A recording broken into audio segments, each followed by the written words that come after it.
States of America and to the republic for which it stands, one nation, under God, indivisible, with liberty and justice for all. Michelle, can you please take the roll? Mayor Kenny. Here.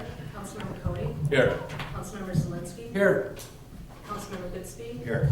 Mayor Pro Tem Smith. Here. Councilmember Woodliff. Here. Councilmember Gustin. Here. Interim City Manager. Here. DPW Director. Here. Police representation, mayor representation. Before we move on to citizen comment, we do have a proposed amendment or change to the agenda. Do you want to go through that? Yes, I would request that the commission amend the agenda to meet for an additional item immediately after the interviews. That additional item would be to go into closed session or executive session to review additional resumes that have come in based on our re-advertising. So the motion would be to amend the agenda to add item 3.1 to review additional resumes. So moved. Support. Is there any discussion? Can you please take the roll on that? Councilmember Cody. Yes. Councilmember Zelinski. Yes. Councilmember Goodspeed. Yes. Mayor Pro Tem Smith. Yes. Councilmember Woodliff. Yes. Councilmember Gustin. Yes. And Mayor Kenny. Yes. Motion approved. Thank you. Next, we have citizen comments on the agenda relate. Anybody wants to comment on the agenda? Seeing now, we'll move on to new business. Interviews for the position of city manager. Michigan Municipal League lead search facilitator Kathy Grenziger will be present to review questions, technique, and process for the city manager candidate interviews, which are scheduled today at 1 p.m. Dave Bachman, at 2:30 Ted Androdowski, and at 4 Donald Hoyt. And hello again. Just a reminder of where we are in the process. You are now up to 49 resumes. You have interviewed 5 candidates so far. You have another 3 that you are interviewing today. We will use the questions that are provided, that have been provided to you, and you can find in the book at your place. We can use the same process that we used last time, where the mayor begins the discussion with the candidates, and then you rotate if that worked well for you, and then the mayor can summarize and sort of wrap those up at the end. Based on the vote you've just taken, after those interviews, we'll go into closed session, talk about a couple of confidential resumes. The reason we asked you to do that is when we began to advertise again, we were specific that we were going to leave the position open until closed, which gave you some latitude to look at things periodically as they came in. So we just want, as long as we are all together, and I am here, we wanted to take that opportunity to sort of review the last 9 or so that have come in. Do you have any questions of me before we begin the process on how to handle the questions? Any questions? All good? Yep. All right. Then I am going to go down and retrieve your first interview, Mr. Bachman, and that'll give you a chance to turn to the right page in your book. Thank you.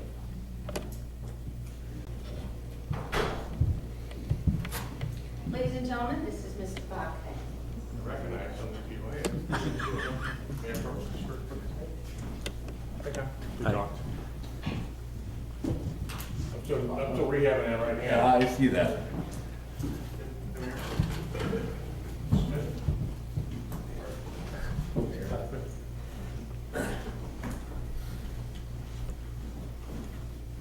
Good afternoon. Good afternoon. Yes, you're in the hot seat. Spotlight. It's sizzled. Does it feel different on the other side of the table? All right. I'm in front of a jury. Is the seat hot? There you go. Okay, I don't know if you had watched any of the previous interviews that we've done before, but your resume doesn't always give us a complete picture, and I know that we've all worked with you and have some kind of understanding. So we have some questions here that we'd like to ask you. Should take around an hour or so. Sure. To help us understand you and your capabilities and qualities that you would bring to this position. So right off, we're going to start off with giving us a brief summary of your experience and tell us why you applied for the city manager's job and how you think your style and expertise will be the right fit for us.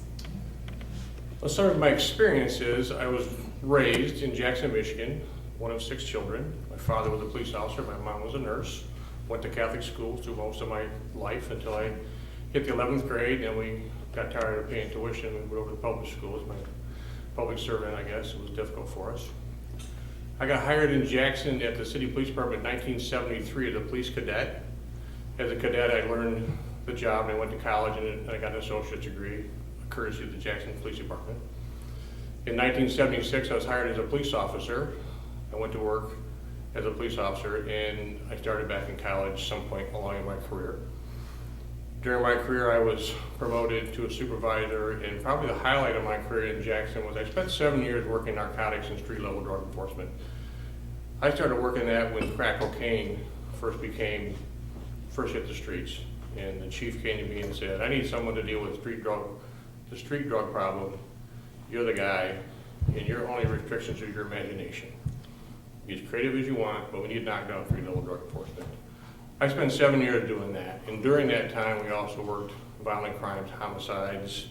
I have 2 first-degree murder convictions to my credit, which are extremely rare in law enforcement to actually go to jury trial and get a first-degree murder conviction. Worked through my career, it was obvious to me that in order to succeed, I had to get my education. I went back to school. I went to Spring Arbor University and obtained my my bachelor's degree in management of human resources. From there, I went right into Western Michigan University and obtained my master's degree in public administration in order to make myself competitive. I challenged myself through the organization for additional classes in leadership schools. In that time, I went to the School of Police Staff and Command, which is a 10-week program designed to train first-line supervisors in management and how to deal with staffing and budgeting and the supervision, discipline, discharge, that kind of stuff, union contracts. And then I was selected to go to the FBI Academy. I went to the FBI Academy simply because we had a vacancy in the chief's rank, and I was the only person in the department who applied to be the chief of police for the city of Jackson. None of the command staff was interested in the job. We had a spot open to send the new chief to the FBI Academy. I made the argument to the city manager that I was the only applicant, and the slot was going to be could not get filled because we had not selected a chief yet. So they sent me to the FBI Academy. The FBI Academy is a 12-week executive development program at Quantico, Virginia at the FBI base. It is the gold standard in law enforcement for executive development. It's an international program. Only 2% of law enforcement worldwide attend and graduate the FBI Academy. So it's a very elite program and credential. As I was going to the FBI Academy and working on all that, I also finished up my master's degree. They were working on early retirement back then. There was a couple command staff that they wanted to leave, and they offered an incentive for early retirement. I fell into the same group as the early incentive people, and I applied. It basically was a year early for me. At the same time, I applied to interview up here for the police job. As it happened, the day I was here being appointed police chief, the city of Jackson determined that none of the applicants that they wanted to early retire would leave. They withdrew the offer. So I was in a dilemma. Was I gonna come here? And I mean, it was a significant difference in pay when I came here from when I was making as a sergeant. I remember I called Ben on the phone, and Ben's like, "What are you gonna do?" I said, "Well, you're gonna have a pretty broke police chief for about a year until things kicked in for me." So I had to make a decision then. Was I gonna stay and be a disgruntled employee at Jackson? Because I would have been an irritated employee that they jerked the rug out from me. Or was I gonna get on a new job later and try something new? Came to Manistee. I think I've had a pretty successful career. I don't think anybody ever was on the council when I got hired. Interesting that I told Ben, like, the last time I wore a suit was a wedding in my interview. Just for that.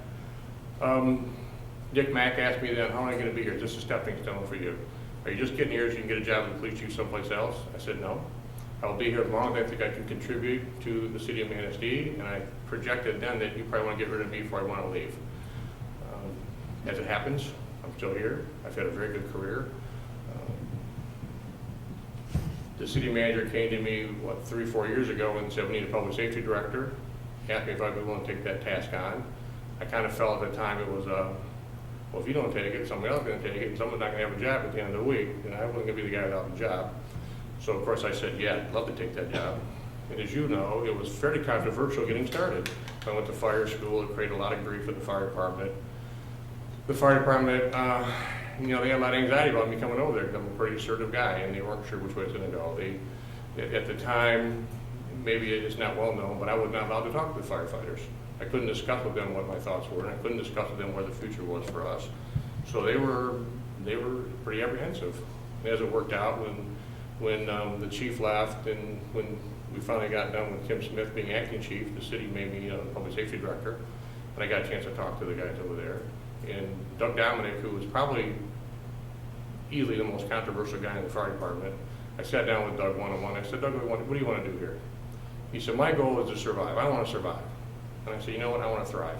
I don't want to survive. I'm not looking to come to work just to survive. I want to thrive. If you're willing to work with me, we can thrive. We'll thrive together. And he was happy. We have thrived. We've taken the fire department to new heights. We've done better things over there. We provide better service. To fully answer your question, I think that what I bring to the table, how I might fit for you as a city manager, as a city council selecting a city manager is, I am a driven individual. I don't have a half-in button. When I get in, I'm all the way in. I fully do the job. I take responsibility for the job. I demand results from the people who work for me. I look at the work they're doing. I stay informed of what they're doing, and I expect them to provide results. If they don't provide results for me, I make adjustments. I will tell you that I have learned a long time ago that the organization is much more important than any one of us individuals, myself included. And I have no problem cutting my losses if I put someone in a position and they don't work out and we need to move on to something different. I would protect the organization and I would send someone new. That's kind of where I fit. Okay. Going on to your style, you've been in public all your life, the public safety sector. This is more into the management. Do you foresee your style having to change, tweak, or how do you think your style fits into what this position requires? For me, it's going to be an adjustment. I've always had one boss in the chain of command in law enforcement, and through my career, you have one boss, you report to one person. In my career, I've been successful at that because I've always worked hard to make my boss look good. I've always understood what my boss needed from me, and I provided for him. I've had bosses who wanted tickets. If you went out and wrote 2 tickets a day, you're the best guy in the world. I've had bosses who wanted innovation, who wanted to correct team creativity. I've had the city managers here who wanted me to do my job and not create problems for them. I've worked every day of my career to make the person ahead of me be successful and look good and not give them problems. My goal now would be to do that for 7 people. And I do it now. When I present a council agenda, I reflect on every one of you as a council member, and I think to myself, what might Ed Cody ask in this situation? What might the mayor want to know about this case? I reflect on these things before I come to city council. I know Mark Whitliff is going to ask about blight, so I make sure that's important to me too, because I know it's important to him. So I adjust my style to make sure that I can feed you what you need from me. In a perfect world, I would feed that to you early, and you have the information. But I also recognize that the city manager and as a city council, we're a public body, and oftentimes those questions get asked again in public on the camera so the public can see what we're doing.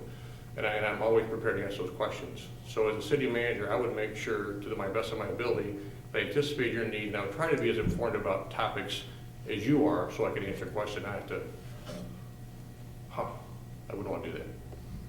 Okay. Trying to get to know you a little bit better. We know you more on an official basis. Can you tell us a little bit what occupies your time outside of work? My social network is about 90% family. My wife and I have 6 kids, 4 grandchildren. So our social network is pretty much the kids and the grandkids. I like to read. We like to exercise. My wife and I walk a lot when I'm healthy. I'm still nursing a bum arm. We bought a motorhome this year, a 20-year-old motorhome, so we could make memories with the grandkids and the children. So we bought that. I love to remodel. I remodeled my entire house, top to bottom. I still got a couple of projects to do. So the day after we bought the motorhome, first thing we did, we gutted it, we stripped it out and rebuilt the inside, did it again. So it's kind of how I occupy my time. We're active, we love our house, we like investing in our house, we like our landscaping, we like our free time, we like to exercise, and the grandkids pretty much. I mean, this weekend we're gonna be going camping in Charlevoix with the grandkids because there's a Halloween themed campground, so we're going Halloween camping this weekend. You talked about a lot of some of your accomplishments, and you talked specifically one that you took a lot of pride in. Can you give us an example of a couple more? I have probably two of the things that I'm probably the most proud of here, and they're totally different packages. The first one is for me, my crowning achievement is the advanced life support at City Fire. When I went over there, we were doing a lot of things that were kind of all over the map, and I was sitting in the fire bay one day, and I was talking to a couple of firemen, and I said, hey, if this makes sense, why in the heck aren't we doing advanced life support? Why are we transporting all of our patients? If it makes sense to transport half, why in the heck aren't we transporting them all? Oh God, Chief, it takes a lot of work, it's a lot of effort to do that paramedic. I said, Mark Cameron, you want to be a paramedic? Mark said, I'd love to be a paramedic. I said, Heath, you want to be a paramedic? He said, I'd love to be a paramedic. I said, go up there and sign up for classes. I had no clue. I had no real idea how much effort these guys had to put in to be paramedics. But they did it. They signed up, we had a conversation. And what I said to them was this: here's the deal, I'll pay for your education, as in the city. You go to school, if the school is on your work day, have a nice day, go to school. If it's on your day off, I'm not paying you for it. Go to school on your day off, that's part of your contribution to this paramedic program. And if you want it, and we'll give you a little bit extra money when you get to be paramedic, but you also have a skill set that you can use after work. You can work a part-time job, which a lot of firefighters do. It's also a skill set they can take in their life in their retirement. So for me, to understand the model of firefighters, to get firefighters to go to school and do stuff on their own time without being compensated time and a half, I don't know any other fire chief in the state of Michigan could pull that off. So we did it, partly because we wanted to thrive. And the guys bought into the vision. The guys knew that they had careers here, they wanted to work for the city, and they had a lot of investment here, and they were scared to death that we were going to lose our fire service. That's that. The other piece of the thing I'm most proud of is the skate park. And I think Mr. Goodspeed was here, of course, he was a big chunk of that. We had all 4 seasons, right, Chip, that day? City manager had me in his office, and he was a little irritated with me because we weren't writing tickets for kids on skateboard downtown. Which to me is, it just doesn't make a lot of sense. You want me to confiscate skateboards. So I confiscate skateboards. Mom's coming in, everybody's all mad. So I asked him, I said, what's the deal with the skate park? We're going to build a skate park. Where'd that project go? He said, I didn't have a champion. I said, it's mine, I'll take it. I said, I'll build it for you within a year. Didn't think it was possible. We built it the next year. Within 12 months, we had raised almost $180,000. We put that skate park up pretty much in a day, the bulk of it. Worked our behind it off, and we have a beautiful skate park down at the teen center. And it took a lot of work. We put a lot of effort into it. The building had to come down. We had to secure property. We involved the students in making that selection because typically in government we buy the cheapest, the lowest bidder. In this case, we bought the most expensive stuff on the market. And how we did that, we bought a bunch of kids at city council. We put posters up all around, all the equipment was available, and the kids voted on what they wanted to ride their skateboard. And we asked the city council to allow us to buy Huna products rather than buying steel ramps or concrete ramps, and that stuff has held up really well. So that, to me, was a personal challenge on my part to be part of that, and I'm very proud of that project. Before we go on, each one of us are taking a few questions at a time. So before we go on, I'll ask the council if there's any follow-up questions to these 3 questions before we move on. In the community, Chief, you're active in Rotary and a lot of veterans activities.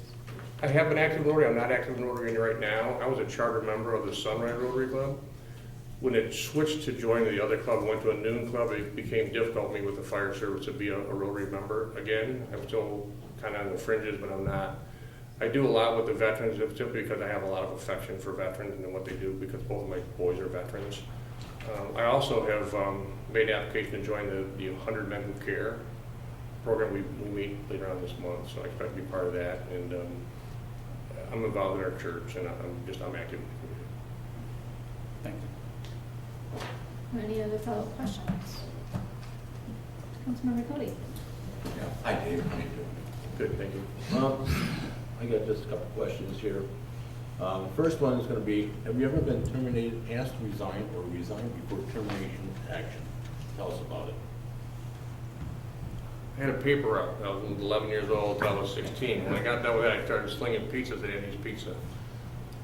I was a little mouthy and a little bit of a wild hair, and I had a job at a gas station lined up, and I got myself fired from Andy's Pizza. That's the only time. I've never been disciplined. I've never been suspended from my job. Got a few reprimands over the years. I've never been suspended, never been fired, anything. Okay, in your resume, you've never been a city manager. What do you think are your two biggest challenges that you may be facing?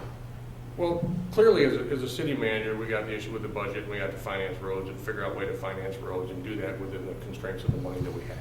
That's a big hurdle that no matter who's sitting in the chair, going to have that. We've got the Randall Theater, we got the marina, they both are sucking money out of us like a drain. We own those. So we have an investment that we got to figure out a way to make that work. Somehow we got to pay them off, somehow we got to make it work. And I don't have a magic answer to that, but we've been doing it, but somehow it's got to work. That's a challenge for me with the city manager. I think as a personal side for me being city manager is a little bit with staffing, simply because, you know, all of a sudden you go from being the department director to being the city manager, and there's going to be some friction there with staff, because I'm not like the current city manager. I'm not like the last city manager. I'm much more involved, and when you get involved in the department director day-to-day business, you want to know what they're doing, how they're doing it. That's going to cause a little bit of friction. So I have to make sure that I manage that to their advantage, also to the city's advantage, and mine and to the city council's advantage. So that's going to be for me. It's the one thing that I have to pay attention to if I take this role on, to make sure I'm sensitive to what they're doing, but I'm still not going to take a back seat and allow things just to happen and hope for the best. Well, you know, that's kind of interesting, you know, that if you are chosen, you know, to be moved up, are you going to be able to relinquish your powers or trust to the other two departments? Oh, sure, absolutely. I have a succession plan. Well, you know, the point being is, you might want to put more of a hand in maybe the police, or more of a hand into the fire, you know, or one, instead of just supervising and letting your subordinates take over. You're going to be more heavy-handed, maybe? I wouldn't say heavy-handed. Well, What I would say is I will give a guiding hand, simply because I have expertise in those areas, and both of the people who I would recommend for the positions would be new to that, and they would like to be guided in some mentorship. So in that respect, I would be guided, and I would be really difficult for me just to completely say, oh, I never want anything to do with police and fire, just send me memos once a week and see how they go. This is not my style. You know, the other stuff is the DPW and finance and getting involved with those departments and putting my fingerprint there, because really, in terms of fingerprints, for me at the police and fire, it's a matter of this: the person at the top has to set the tone and how the job is going to get done, and what their expectations are, and what they think they're going to deliver to the community. If you don't set that tone correctly, and if you don't enforce the tone that you set, things don't get done well. They don't get done right. There are things, here's a good example. I've had people come to my office and say, Chief, we really like to do this and this and this. And I say, that's a really good idea, and I support that, but my department can't make that happen. You need to work with this department. Well, then, when those departments do things and they don't happen, people come back to me and they say, why isn't this happening? And I say, that person doesn't work for me. If that person worked for me, I could push that button. If that person doesn't work for me, you need to work to the city manager's office, and I do that. And there are a couple things out there that are going to change, that are going to happen, that people have asked to happen, and they've been stalled because too much work, inconvenient, personality conflicts. I can think of a couple things today that I probably would put a finger on next week if I had the opportunity. okay, if offered the position in Manistee, how would you stay in touch with the community, the residents, and the businesses? Right now, we have a fire page and a Facebook page for the police department. I also have a pretty active Facebook page for my sheriff campaign. As everybody knows, I was planning on running for sheriff. I actually applied to run for sheriff. I would continue that. I would transfer that into a city manager thing. But I'm out and about. I spend probably a third of my day out of my office. I think you got to be visible, you got to be involved, you got to be out. People got to be able to see you, and they got to be able to approach you, and they got to be able to talk to you. And I don't think you can do that if you sit in your office all day long waiting for people to come and see you. You have to get involved. I go to church, I'm involved in the church, I'm involved in other activities, I'm out and about, I walk, I go to the grocery store with my wife. By the time she's at the checkout counter, I've had 3 20-minute conversations in the back of the door with somebody else about something else. I don't shy away from that. There was an accident this week at 6th and Spruce. Sunday afternoon, I was working on my prep for this interview, and I get a knock at the front door. A lady wanted to see me, and she walked in and sat at my dining room table, and she wanted to talk about that accident. She was involved in the accident. She wanted to let me know how she felt about it. And it would have been easy to say, you know what, I'm not working right now. I'm on medical leave. Maybe you should go talk to somebody else. But I didn't do that. I said, come on in. We sat down. We talked for a little while. Had another guy came to my house a week ago. He had a scam, an income tax scam. Bangs on my back door. Can I talk to you about this scam? I tried to run into you. I see you out about, but I haven't seen you, so I just thought I'd come to your house. And I brought him in the house. We sat down. We talked for about half an hour about this scam. And I don't have a problem with that. I'll tell you this. I am the only department head, other than the current acting city manager, who lives in the city of Manistee. And because I live in the city of Manistee, I'm accessible. People know where I live. They know my phone number. They come to my house. They stop me on the street. I go for a walk. I go to the grocery store. I'm out and about. I'm probably as readily recognizable city figure as anybody in this room. And people have no problem interacting with me and talking to me. I would continue that same path. I don't hide my phone number. Every email goes out. My cell phone number's on it. That's why you paid for it. Thank you. I have one quick follow-up question with that, and it's kind of partial in part to some of the things you just revealed. Chief Bachman, I have the utmost respect for you, and I've worked with you now for several years with the council and through the planning commission. And if I ever had to describe you as a leader, never would the term of undecisive come up.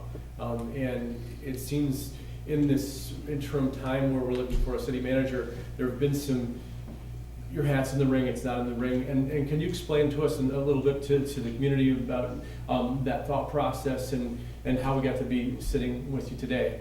I will, and there are probably going to be a few clouds popping in this room when I tell you this, because I know when Ben and I had this conversation, he was surprised.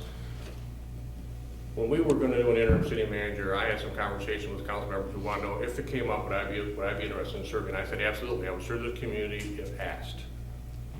During that process, I knew that Ben Bifus had been talked to about the city manager position. It trickled down to me through the staff from the city manager's office that Mr. Bifus was not interested in the city manager position. Only myself and Mr. Bradford were being considered for the job. So when I came in here for the city council meeting that night and Mr. Bifus walked in 2 minutes later, I was like, boo, how do I compete with that, right? I mean, I told you when you asked me what's my step. I was a little bit blindsided by that, and to be honest with you, I kind of felt like maybe the council wasn't that interested in me as a successor, and when you went out for the ad, I had a succession plan of my own. My plan was to run for sheriff. I know that my job in the city hall has a shelf life on it at the police department and the fire department. I think I've kind of got to that point where it's time for me to make an exit strategy. So my exit strategy was going to be going run for sheriff.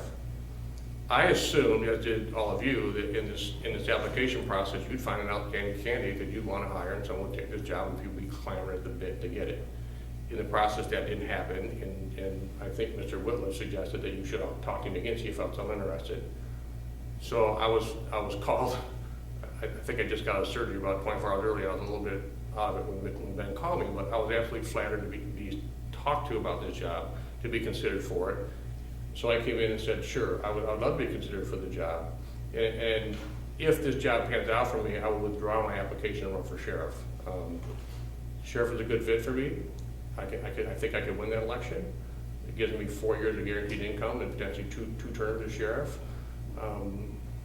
To be honest with you, this is a better fit for me professionally because I know the staff, I know the people, I know the government. I think the transition is easier from a political career. It's a little riskier because you can be gone on Tuesday. I'm willing to take that risk if the opportunity comes up, and I would withdraw my name from this. That's kind of how that worked out. Just wasn't sure which way the bubble was going. I was flattered to be asked, and like I said, I didn't apply for the fire chief either. You know, that didn't go up. No one said, we're looking for fire chief. I threw my name in a hat. They came to me and said, you got the skills and ability. We'd like you to do that. Let's talk about it. And we made it work. And I think it's kind of the same thing that happened here. And I'm flattered to be asked. And if it works out, I'll do my best for you. And if it doesn't, I'll probably look for sure. And I appreciate that, and I think some of us on the council may know kind of that story a little better, but I think from the public's perspective and from anybody that's here, I want them to understand that it wasn't that kind of wishy-washy back and forth thing. It was, it's from your own words, it was kind of a process that kind of ended out the way it did. It's an evolution, right? And people also need to understand that I wouldn't still be the police chief and fire chief either. I think some people think I'm gonna draw 4 salaries as that marina salary's huge. What's the other ones? Thank you. Thank you. Since you brought it up through the questioning that there were some things that you're ready to pull the trigger on, can you please explain that? Sure. People come into City Hall all the time and they're irritated because they cannot use a credit card to pay bills. They can't pay bills online. I've researched it, and you can pay bills online in almost every community in the state of Michigan.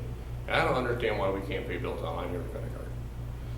The system is set up where when you pay that bill, you pay a 3% courtesy fee to the company that processes it, and the city took us your money. It's just a simple service that the public demands from us, and it's been talked about a lot, but it hasn't got done.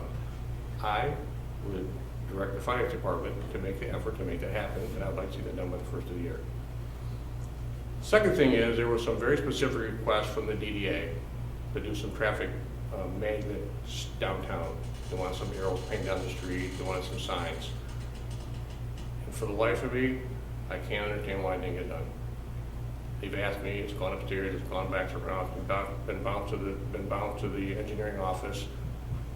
As an employee and a citizen, it doesn't make sense to me. Either A, we're not gonna do it because, or B, we're gonna get it done. Instead, it's in this limbo, can't make a decision, can't make a decision, can't make a decision. And I would force a decision. It has to be done. We got either we're gonna honor the request from the DDA and do what they've asked us, or we're gonna tell them no, we're gonna tell them why. Any other questions before we move on? Councilmember Zelinski. Mr. Bachman, Sir, we're nice to see you this afternoon. nice to be seen. I think I can take you this afternoon with that sore shoulder. Well, maybe not. I took my sling off, it didn't look like it. When we call individuals you've worked with over the years, what will they tell us about you? People would tell you that I am what you see, that they know where they stand, that they understand. I mean, you're talking about people I work with? Any People I work with, they understand exactly where I'm at, they understand what I need from them and where to go. People in my previous career would tell you I'm a risk taker. That I like to take calculated risk and do things that are kind of outside the box, much like telling a guy sign up for classes for ALS or working in the drug team. People would tell you that I'm honest and I have integrity, that they can trust me, and I'm a good friend.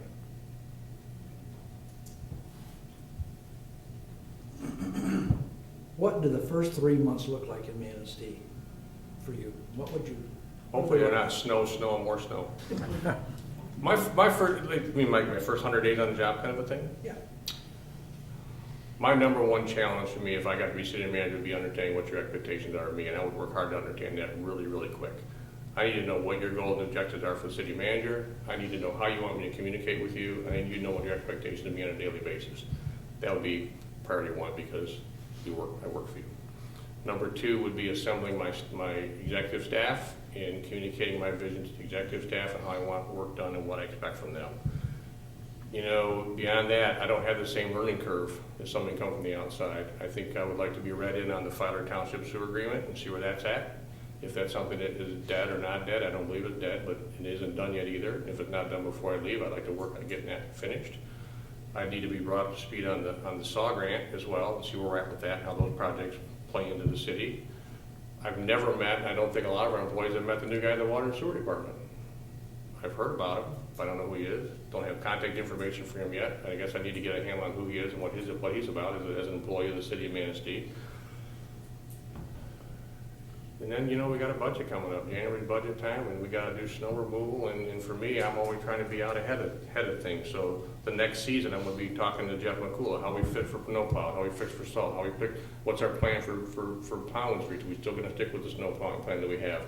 How is the staffing levels? Now we'll be working on those kind of things, trying always to look at the next season ahead. Do you, on that, when we're setting our goals and objectives for the budget, in that 100 days, what kind of vision or direction do you think Manistee should go?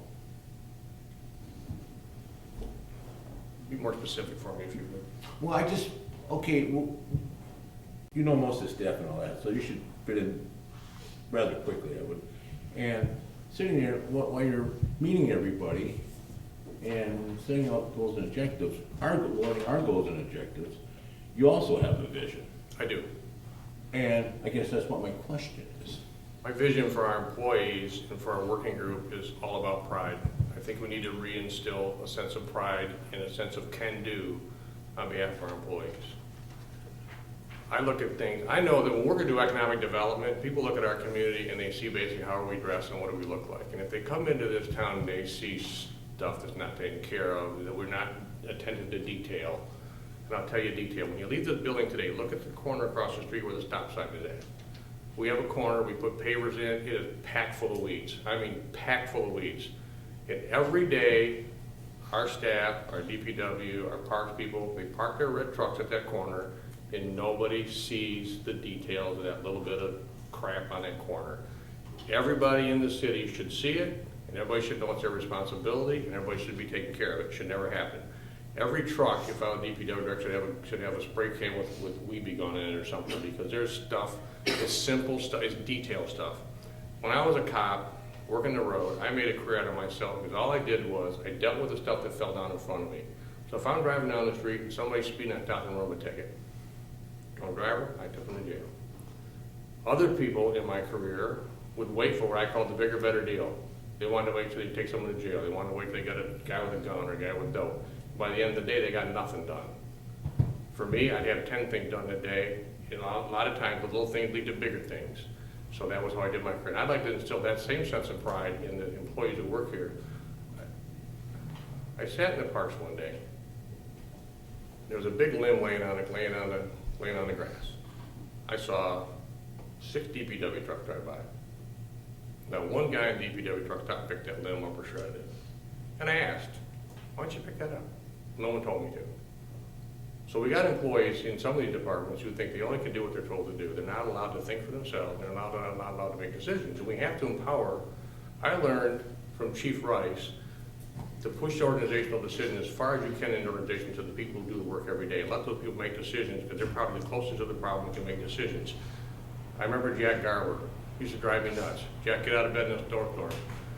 Bobby, when you're done plowing that street, drive down 3rd Street and come back up 5th. Made no sense to me, right? They've been plowing snow for 20 years. But Jack's style was to tell him one street all the time.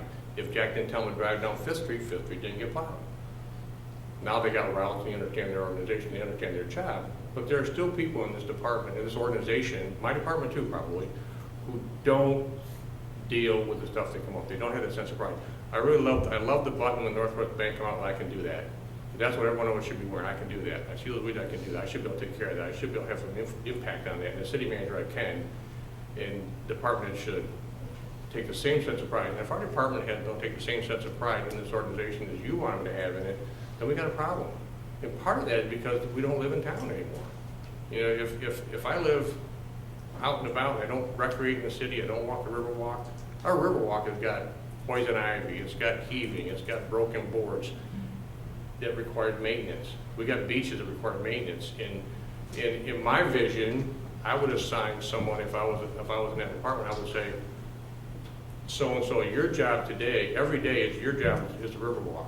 Once a week, you gotta walk the whole thing. You gotta make sure it's clean, make sure the poison ivy's gone, take pride in that. Or I would say, whatever it is, people need to take pride in their work. They need to understand they have ownership for that. If we can instill that sense of pride and ownership in our employees, this city will go sky high. Because when people consider economic development, they look at how we look. If we're not paying attention to details, they're not gonna spend money to move here. They're not gonna invest in our business. Does that help?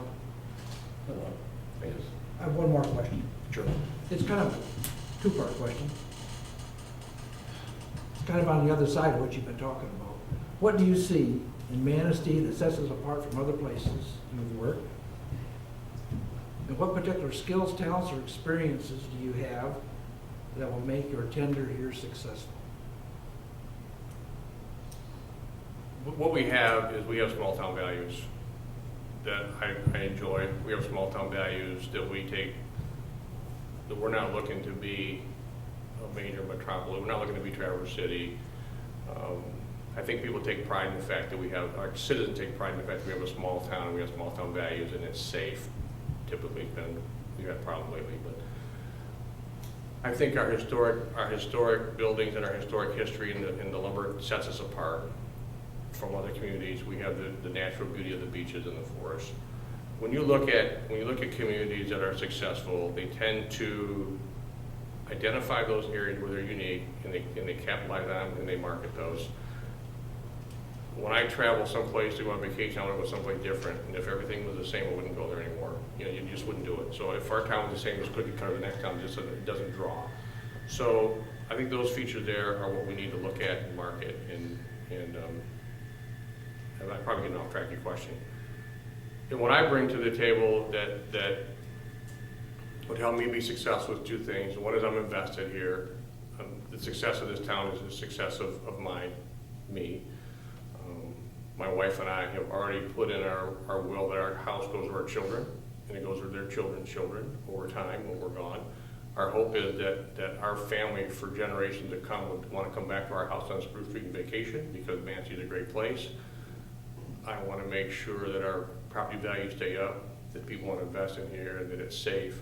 I want to be able to sit on my front porch, have a cup of coffee, and watch the cars go by and know 90% of the people that go by and gotta wave at them because they all know who we are. So I think those are unique skills that I bring, the familiarity, the history, the knowledge, and the pride of Manatee that is probably going to help make me successful. Okay. Any other follow-up questions to this section? Senator Goodspeed. What do you think our two biggest challenges will be in the next 3 years? How would you tackle them and what process would you follow? Roads. You know, if we follow the issue of the state of Michigan, you know, roads are everybody's issue is roads. How we fund roads. Any more than you had the last budget, I don't have a magic bullet. I'll work with the finance director. I'll work with city council to determine our best mechanism to fund roads. We are driven by the needs of the community and the citizens. We don't make the decisions in a vacuum. As you know, as a citizen to push roads on our agenda, they called our council members, they started calling the city council, got in the paper, and made roads a priority for us when they weren't a priority earlier than that. So we're responding to the community needs. I think that's an issue that we have to do that. And for me, it's going to be an issue to work with the finance director and city council, finance committee to figure out how we're going to fund those and maintain funding, not just funding 1 year, but to continue to fund them year to year to make improvements. I think the Marina and the Randall Theater are going to continue to be sore spots for this community, and how we're going to pay those bills and how we're going to make those things successful. And there's been a lot of good people, put a lot of brain power trying to make those places successful, and we haven't done it. I don't believe the answer is boarding them up and putting them to winterize and walking away from them. I think we own them and we got to do something with them. Somehow we got to pay them off. They're community assets, and while they're not used by everybody, they're still valuable community assets that we need to maintain and work with that. That and probably one additional one, we still got to keep our staffing levels together and provide services to the citizens.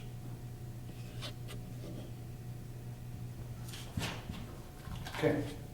What is the most difficult ethical challenge you have faced in municipal executive? Tell us about them and how you handled it and what we do differently. I was on vacation. I got an email from a citizen, and the citizen said he turned money into the city police department and found a wallet and turned it into the city police department, and somehow he knew the owner of that wallet. He found out that when that wallet went back, there was no money in it. Money came up missing. Said he found the wallet down by Free Soil on the highway. My immediate response was, it's probably not even us. It probably went to Mason County or Mason, other than Manatee. It just didn't make sense that where he found that wallet, that would turn up in the possession of Manatee City Police. But as it was, he was coming to pick up a phone of his that we found on the beach. So I thought, I'll just let it sit for a couple of days. I go back to work, I'll pull it out. I got back to work, I pulled the police report on it, and sure enough, we had an evidence card that said we collected a wallet from this guy, and there was no money in it. To complicate life, I was married to the ex-wife of the officer involved. So we shared children, we shared stepchildren, we shared grandchildren. It was a family event. So I could have easily made that disappear. I could have buried that. I could have said, oh, it was mismarked. We could have put $40 in the envelope. So there was a clerical error. I got that money back. But that thought never crossed my mind. Not one time did it cross my mind. My thought was, we need to take a look at it. I called the guy in. I said, did you take that money? He said, yep, I sure did. He ended up pleading guilty. He went to jail. He lost his job. You ask me how I do it differently, I wouldn't do a darn thing differently. Because for me, ethical decisions are black and white. There's a clear path. You have an ethical decision, you do what's in best for the organization. You let the facts go where they gotta go. People came to me with a Meetings Act violation, if you recall, the newspaper came to me and they didn't want to give it to me. Because they said my name was involved. And they said, well, we're afraid to give it to you. We're afraid you're gonna wash it under the rug. I said, I'm not washing under the rug. We're gonna take it, I'm gonna record the report, we're gonna give it to the state police for an impartial investigation. That's what we do. It's not. It is what it is. The facts go where the facts go. And had the facts somehow decided I'd done something wrong and my career was up for it, would have been so be it. I would have took my lumps and moved on. So ethics for me, Chip, are pretty, I've been dealing with ethics for 40 years and I've never made a misstep. I've never ever been called that I did it wrong. I've always understood that this organization or any organization I work for is more important than any individual that worked in it, myself included. And what's the most important skill a manager can have when it comes to manager-council relationship success? Communications. A manager has to be able to communicate with 7 different personalities. You all don't do it the same. You all don't have the same needs as each other. I like to do electronic communication because there's a record of that, but I also know that some council members need to be face-to-face, need to be hands-on. I respect that. So for the city manager, the person has to be patient. They have to be able to communicate. They have to listen, to understand your vision, and they have to somehow be able to transmit that vision down to the staff. So I think that's probably, if I had to pick one, I'd say communication is probably the key to being successful. If you can't communicate, you probably never be successful in this job. Sorry. Are there any follow-up questions here for Jensen? Chief, what is the most important role the council plays in the success of a community's future, and what would you do to assure that we are effective in that task? City council, when I went to college, I learned that the political body makes policy and the staff administers the policy. Your most important role is to set policy and make good policy. The city manager's most important role is to make sure you have the information you need to make those policies, make good decisions. City manager's job is to help you research, help you give facts, and help you have all the information so you can make good informed decisions. And then once those decisions are made, to transmit that vision down to the employee base. For me, today, our strategic plan is a roadmap to where this city council or previous city council wanted to go over a 5-year plan. So I looked at the strategic plan as a city manager to at least on the first step to figure out where this council wants to go, what we want to do. And I make sure that the department heads understand the strategic plans that relate to their departments, and then they need to make sure their people understand the strategic plans that go down to the bottom of the organization. Do you find it best to provide council with recommendations for action or merely options for which they might choose from? In my current role, I send a lot of things to city council. And one of the nuances of my memo is I never say the council should do this or should do that. What I say is, I see no reason to deny this request. Or I say there might be a reason to deny this request because there's a political something, or there might be a hiccup someplace, and I let you know that. I typically haven't been in a position to recommend huge things, so you have to make those. What I see as a department head is that most council members like to have options, they like to be informed, and like to make their own decisions. I know that there are times when the city council has asked my personal opinion, they've asked city manager their opinion, and when you ask for that, you get it. One thing that I find extremely important is when we're discussing options and ideas, and we're not all in agreement to that, the time for input is then. But once that decision is made by the majority of council, we all move forward with a single mindset. If the council decided, Cold Deer is probably my best example. it's all over the place. But when we decided we were gonna call deer last year, we went out, got the permit, we set the stuff up, then it changed again, and we made adjustments to that, so it just, whatever way it goes. Okay. Are you more of a manager or a leader, and could you describe how you exemplify the best of that quality? Anybody who would talk to you about me would tell you that I'm a leader. And because of the role that I play, I'm in emergency services. The greater the urgency, the greater the danger, the greater my leadership steps up. I don't wait for people to make decisions. I mean, I step to the front. Just what I do. I understand that the buck stops with me in the current role that I'm in, and I provide that service. I know that when something's going wrong, they're looking to me for answers. A lot of people accuse me of being arrogant because of what I do. When you get dressed every morning, you put a gun on your hip, you put a gold badge on your hat, and eagles on your collar, and you know you're the last line of defense when something's going to go wrong. You carry a little bit more swagger in your step, and there's a little arrogance that goes with that. It comes from confidence.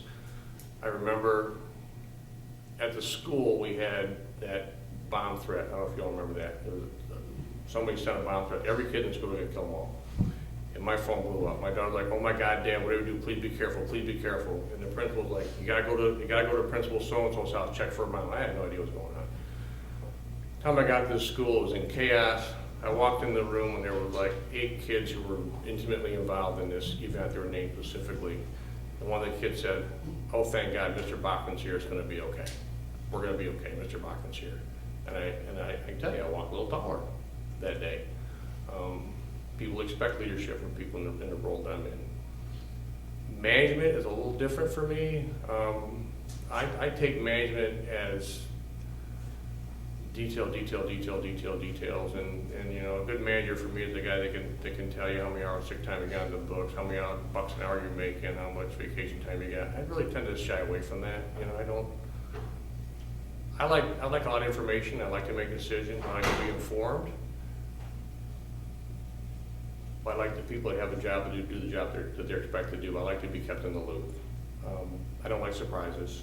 And I tell my staff all the time, I make really good decisions if I have all the information. If you're gatekeeping information from me and you're preventing stuff from flowing to my direction, I make really poor decisions. I look like a fool. The worst thing you can do to me is make me look like a fool. Not a really good day for either one of us. So I tend to lead. I know how to manage, but I prefer the other people manage. When hiring a new department director to join your team, what skills and characteristics would they need to possess and why? People who work for me need to have technical skills to do the job. They need to have ethical skills and credibility, and they need to be able to communicate. As I've said 100 times, if I said it once, I've been working on a succession plan for the police and fire department ever since day one. I've got 17 years in the succession plan at the police department, and I know exactly what I got to deal with. I've got 4 years working on succession at the fire department. When I started at the police department, Steve Schmanley, who was the person that I would present as a chief of police, Steve had an associate's degree in criminal justice from community college. Under my leadership in pushing, Steve and others have obtained their master's degree. Steve has a master's degree from Spring Arbor University. Steve has also attended the FBI National Academy. Steve also has attended School of Staff and Command because I make that a requirement for everybody who's a supervisor for me. Steve also is a certified firefighter. Steve has attended all of the fire command schools at my direction. Steve, in that respect, because of the fire schools, has a little better resume for me on paper than I do on paper, actually. I have an EMT license. He's still catching up. He's in classes right now trying to get the EMT license. On the fire side, Heath Darling is a guy I've been working with. Heath Darling had a high school diploma. Heath now has finished his associate's degree at the college. He's also enrolled in classes to finish his bachelor's degree. Heath has been told that if we work a succession plan and on the city manager, he's going to have to go to school as long as I'm working until he gets his master's degree. Otherwise, I don't have any interest in hiring him to the next level in the organization, because for me, you got to be educated to do those jobs. He's only got 13 years in the job. We need time to develop him because he's been left behind. The prior administration didn't develop him. They didn't put any leadership training into him. They didn't put any advanced. Firemen in Manistee before I got there never, ever left the city of Manistee for training. That was a fact. So we're working on it. And we're working on it, we'll get there. That leads to probably a question I should answer that you haven't asked. What would I do if I was the city manager with those two departments? Because right now we have a public safety director and a deputy chief and sergeants. What I would do, because of the way we changed that organization, and now we have ALS, and all my firemen but one are paramedics now, got one guy in school, the need for a deputy chief and separate and a public safety director, I think is diminished. What I would present to the city council is a fire chief and a police chief on both sides. I would eliminate the deputy fire chief position. So we would create we would gain one net. We'd lose one position. So in the budget wise, we'd gain on that. We would get rid of the deputy chief and make a chief. There'd be a gain there for the one, but the overall picture there'd be less. I think that the fire service can sustain themselves on the medical side, but I would be adamant that the police side continue to fund and train police officers to be firefighters. In fact, I gave Sergeant Schmaling, or Acting Chief Schmaling, the fire schedule for January and asked him to post that today and try to find 2 volunteers to go to fire school because we've had some losses. We still need 2 more guys in the fire service to be fired. So I think if I do that, Steve and Heath together can do a really good job of still making sure we push that agenda of having firemen on the ground at the fire school. When Steve gets his EMT license, he can fill the role that I've been filling to help that extra rig when it goes out during the daytime because we have a deputy chief. The chief takes the second right now. Steve can fill that role. So it really backfilled us, but that does free up one position, an executive position actually, in the organization, and I think it makes us a little bit more efficient. So that's kind of what I would do if I was put in that position. Thank you. Any other questions?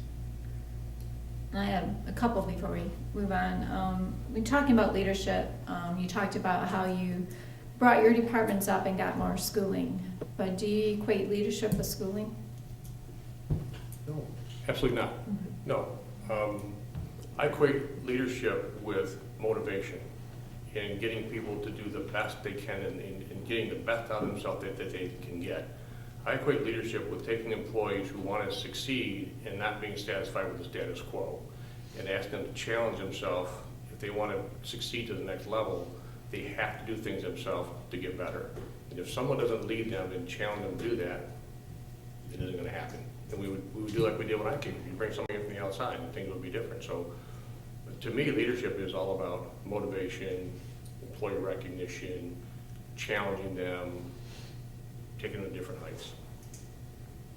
And that's how you lead. But when you're looking to hire somebody else, how do you look at somebody to see if they have those qualities?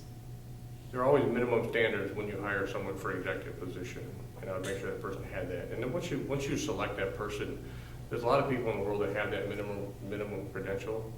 After that, it really kind of becomes a chemistry thing. How well do you work with that person? Can that person, you work together? And even if they're qualified and have the skill set, you can't work together. There's no sense bringing them on board. So to me, you have to have the chemistry, and I'm pretty clear to people that work for me that if it ain't working, we're going to do something different. So not just because you're promoted or myself included. If I'm not working, you need to tell me goodbye. If I hire somebody and I hire a police chief or a fire chief and they're not working, I'm going to tell them they ain't working. We're going to part company and go somewhere else. And you've been very clear about your leadership style. I think we all are kind of aware how you are. And the role that you've had to be that type of leader in that type of style. This role is a bit different. You have more like straight on, kind of my way to highway kind of type leadership almost. I have a my way to highway under stressful situations. Right. I am very much a collaborative individual, and it's situational, really. Every employee who works for me is not created equal. Some, you can just tell them to do something and they go do it. Others, you gotta convince them that's a really good idea and you gotta sell them. Others don't wanna play and you just gotta tell them, do this. So, and others want to be participative, hold hands, and all come together and make the decision. So you gotta, as a manager, and I can only speak in the role that I've had, I can't speak in the city manager role. I do know that as a city manager, I would have to make some adjustments and be that person who's down a step rather than at the top and take input. I know that my assertiveness makes people uncomfortable sometimes.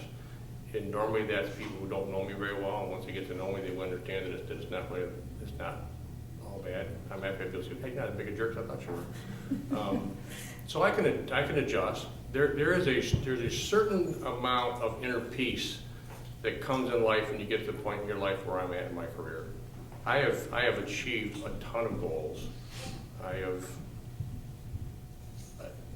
To be honest with you, if I got the city manager job and a year from now you said it wasn't working out and you fired me, I wouldn't put a gun in my mouth.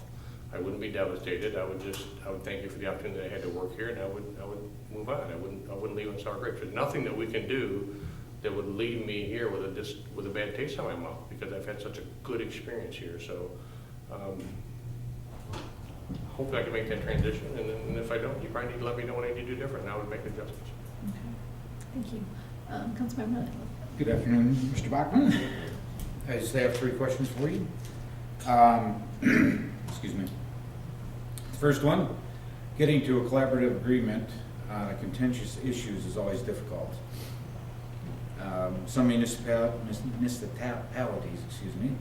face tough financial choices, and others struggle with resident disagreements over plan for the future.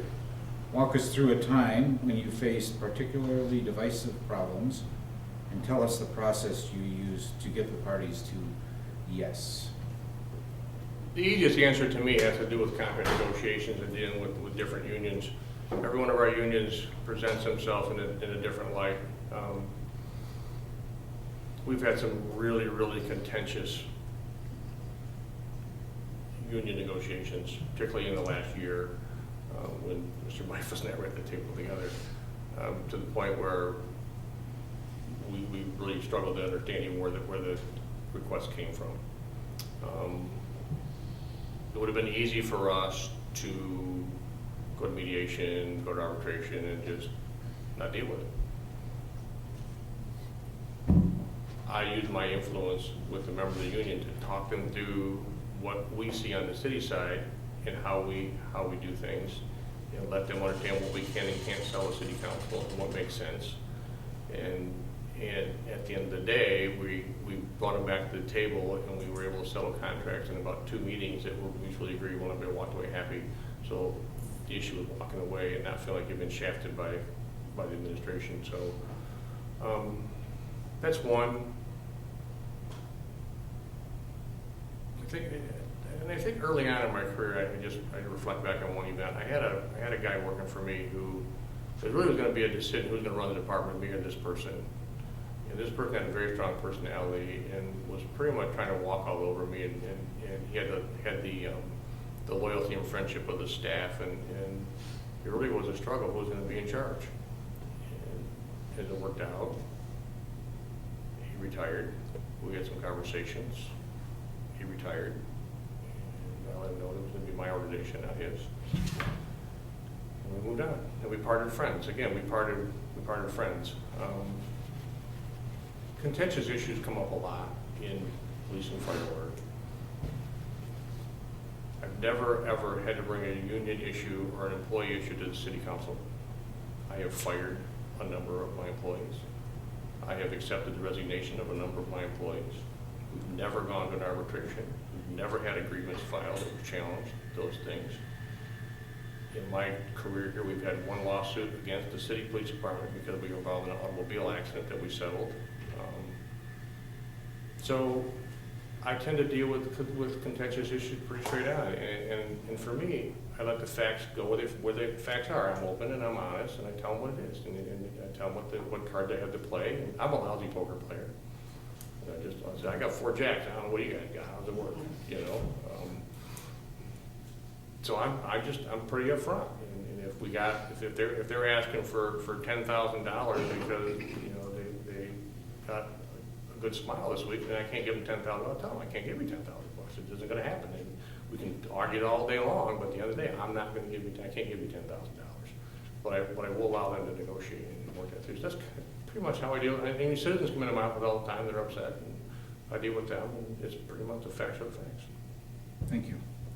The next question is, looking back over your career so far, what do you see the most creative or innovative project or program you were involved with? Tell us about it and who you involved in getting it done and why. We were, there's two things, they both were budget related. We were really struggling to put seasonal staff on the road, and we had issues with police officers. We couldn't do foot patrols, and we just couldn't do anything about respond to calls. At the time, Joe Laporte was the director of public safety of the tribe, and Joe and I were good friends, and Joe had a problem with all his officers had to work part-time someplace in order to get certified by the state of Michigan. It was a really important thing because you had to be certified to work for the tribal police because it was a requirement to work there. So we're talking, and I said, well, heck, Joe, I need people, you need certification. Why not hire your people? And they can work for me foot patrol, work for me part-time, because we put in the contracts, which we didn't have forever, to use part-time people, had in the contracts. And I said, and as a matter of fact, I'll put you to work and you can pay me for it. So he said, it'd be great. So he gave me $15,000 a year to hire his people part-time to work for us or do foot patrol and summer patrol. It was pretty creative in a time when we were looking at cutting staff. The other issue that I had that was creative was we were looking at laying somebody off. We were really struggling to do our budgets. You know, at the time we were paying the Scent team $30,000 to cover drug enforcement in the city of Manistee, and it wasn't being covered very effectively. And I presented to the city manager that we were going to put an officer in Scent. We didn't backfill them on the road, but then Scent, through the grant, paid half of their salary, which was about $30,000, and we didn't have to pay Scent $30,000 anymore.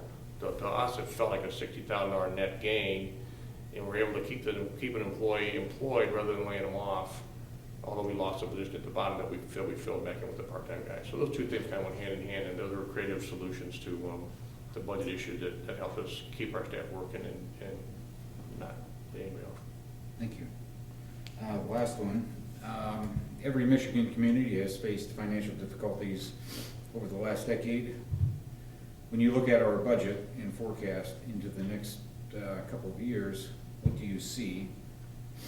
And what are you bringing to the table to help us meet and manage those financial challenges? It feels to me like things are getting better when I look at our budget. It feels like things are getting better. I feel like the bubble has popped and we're starting to grow a little bit. We grew a little bit last year, hopefully we'll grow a little bit this year.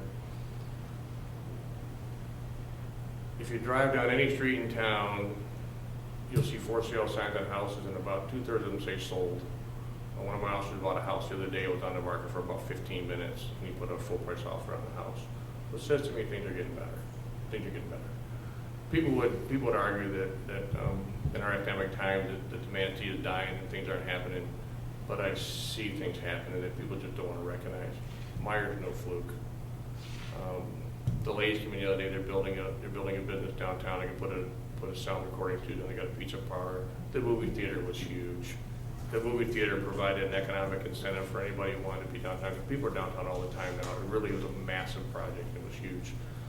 So I see improvement in our budget. I don't see the 8, 10, 12, 14% growth we had in the past, but I see us getting our head above water. I see us having the ability maybe to do some things that have been getting away from us. Some of those prideful things, catching our breath. I don't see us spending the next 4 or 5 years trying to claw our way out and be the showcase for everybody.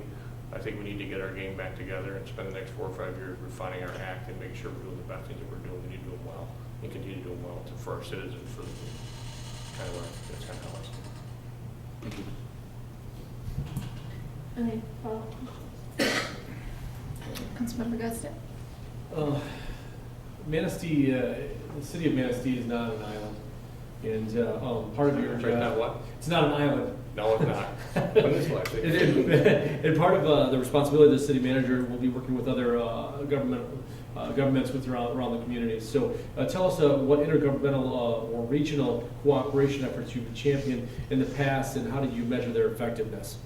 You know, I haven't had a lot of experience in that because it didn't come to my level. I'm not a city manager. I have worked extensively through my organization, the tribe, and with the sheriff department and state police. We're currently working on a joint grant with the county sheriff department right now, and we've worked together on grants with the local revenue sharing board. I do know that when Manistee Township succeeds, the city of Manistee succeeds. I guarantee that Meyer, although went Manistee Township, didn't hurt the city of Manistee overall. It's been better for us. I know that when the sewer agreement is done in Fowler Township and they can start adding businesses to the corridor in Fowler Township, that's going to be better for Manistee. We're kind of built out in a lot of respect in terms of industry anyway, and businesses. Big box stores, there's not a lot of space for big box stores. So I see us working together cooperatively to make us all a success. We're all in it together. We supported the tribe when the casino came in, and that was a big deal, whether it was going to be good or bad for us. And it turned out to be really, really good for us, good for this community. I understand the prison was a tough sell. It turned out to be a pretty good job builder. I understand that Harbor Village was a very controversial project when it came in, and there was some heads that were on a string, or they're going to, at the end of the day, Harbor Village really is what sustained our growth and put our fund balance back together again for us. So I don't limit my vision or any thoughts on growth to the city limits of 12th Street. I don't limit them to the north. I think that I like the construction going on in the corridor. I like seeing the sold signs at the school. I like the hotel being back open again. And I think all of those things feed other things, and people tend to jump on board when they see growth happening. When I was working on the skate park, I couldn't get a dime. I mean, I was begging people for money, and no one wanted to give me a dime. So I came to city council, and the city council gave me $25,000. I asked them to see that project. And when the city council gave me $25,000, money started pouring into it. They saw somebody else doing it. Somebody else bought in that project.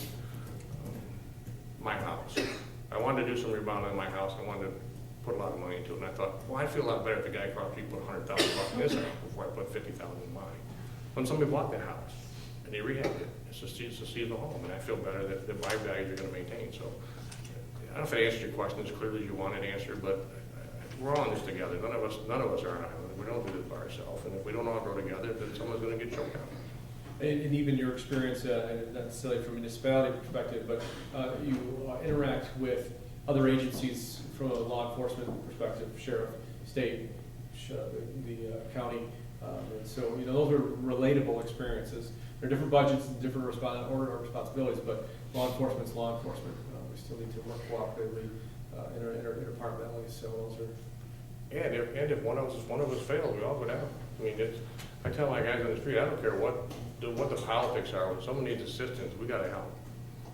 I've had officers out in Brethren when officers were getting shot at, and we ended up helping set a perimeter up, and we called people in from home to cover our street because we couldn't say, well, God, Brethren, can't help you. You got to go. People are in dire need in emergency. We respond to that need and we backfill it. So we work together. Next question really kind of comes back to the role of the city manager. Manistee city manager functions as the human resources director. What is the most important, long-lasting initiative you've developed regarding employee growth and development?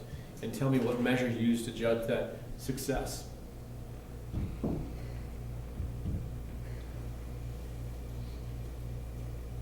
In terms of employee growth? Yeah, employee growth, employee development within your departments, within organizations you work with. I don't have a specific strategic plan written out on paper where someone can come in the department and say, oh, I fit this model, I can go do this. But I have identified people in my organization who I believe have the skills to succeed to the next level, and I've invested in them. I already have in my mind who the second chief is going to be after the next chief. And I already have in mind who that person is most likely to be in the organization. And I've had conversations with my command staff and said we need to develop these individuals, we need to make opportunities there for these people.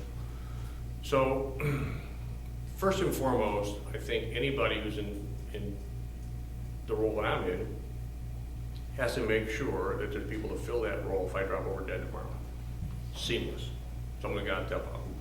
And there's no threat to me to make sure people behind me can fill my role. I sat here one day, and we were in a department meeting, and Homer Ramdell, if you remember Homer. Homer was gonna hire a guy for the Parks Department. And the guy came in and he had a bachelor's degree from Michigan State University in Parks and Recreation Management. You remember this conversation? Yes, I remember this. Homer didn't want no part. He said, his hand ain't gonna fit no shovel. He's gonna want my job tomorrow. And I said, if you get a guy that's got those skills, it's gonna make you look good. He absolutely wouldn't hire him. So that's not my theory. If I get a guy smarter than me, better than me, he's gonna work for me. I hired a guy one day who was so sharp, I made him promise that he would leave within 5 years. I said, I can't challenge you professionally in this city to what your skill set is. He's an FBI agent today. Thank you. Are there any follow-up questions? Last question I have is the city manager is responsible for negotiating contracts with 4 different unions, as you're well aware. Tell us a little bit about your experience with the public unions and how you approach negotiation to ensure solid working relationships even after the agreement is penned. I have been involved probably with 20 contract negotiations here with the city of Manatee on the management side. I always approach it with fairness and equitability to the employee and the city. However, I have to follow the lead of the city manager, and there are different management styles. When Mitch was the city manager, I was fully involved in negotiating contracts, and we talked about a lot of stuff, and sometimes there was friction, and I ended up mediating the friction so we keep things moving. With Mr. Bifus, I'm a potted plant, I listen, and he negotiates, so that's his style, and I respect the way he does it. That's not to say that when we get done with those things, I don't serve a purpose to him to go back and try to push the agenda someplace else out of that meeting. I also would say that when we're done, sometimes contracts are written and they're not exactly as we talked about. Sometimes you write a contract and you miss a word or you miss it. And I always try to look at the spirit of the contract as much as exact language. There are times when the exact language will allow you to basically shaft somebody when that wasn't the spirit of what we signed up for. I'm not in favor of just because we made a mistake in the contract shafting somebody. I would be more inclined to go with the spirit of the contract rather than the shaft, which probably explains why we don't have grievances. We don't have any grievances about arbitration. I have pretty happy employees. Okay. You want to finish it up, Mayor? Are there any follow-up questions? I just have one more question, kind of related around economic development. We have a DDA and the renewal for that DDA coming up here in the next year or so. Can you give me your thoughts on our DDA and how you see their role? Again, my experience with DDA is not at the global level that others is. I see the DDA as important in driving the downtown and making the downtown successful. I see the DDA as a partner with the city of Manatee to make things happen. I see sometimes that that's not as successful as it could be, and it has to do sometimes with the people who are in that role as an employee. Sometimes people in that position cause friction that is unnecessary because they don't take the time to think things through far. Somebody told me when I prepared the interview, somebody was complaining about the DDA, and they said, well, you know, the DDA really answers the city manager. I said, yeah, they really don't answer the city manager, they answer the board. And they kind of thought the city manager could walk in the temple or everybody and make things right. Well, I said, that's not the way it works. I'd have to learn about the DDA and how they work and what their role is. I'd have to spend some time with that. I got a broad brush conceptual idea of what they do. I know when they come to my office and ask for things, my basic philosophy is how can I make that happen for you? Where other people's philosophy, you can't do it because. And I'm a glass half full guy rather than glass half empty. So I'm always trying to accommodate when people say I need to do this. So, about the best I got. Okay. All right, do you have any questions for us?